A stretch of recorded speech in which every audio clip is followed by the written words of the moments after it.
यो चारवटा खास बात त्यही छोरी मान्छेमा हुन्छ जो छोरी मान्छे धेरै रिसाउने खालको हुन्छ। सुन्नुहोस् है त दाजुभाइहरू।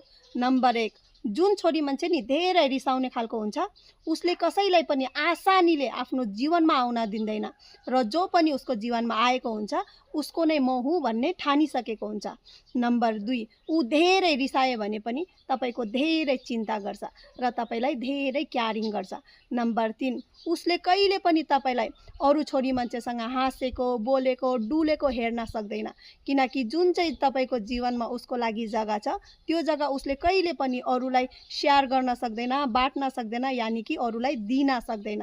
नम्बर 4, उसले दिखावटी माया गर्न जान्दैन कि म तिमीलाई यति माया गर्छु भनेर बताउन जान्दैन, जताउन जान्दैन। तर याद राख्नुहोस् उसले माया चाहिँ एकदमै गहिरो गरेको हुन्छ। ऊ एकदमै रियल हुन्छ, साँचो हुन्छ, यानि कि लोयल हुन्छ। यो चारवटा खास बात त्यही छोरी मान्छेमा हुन्छ जो धेरै रिसाउने खालको हुन्छ।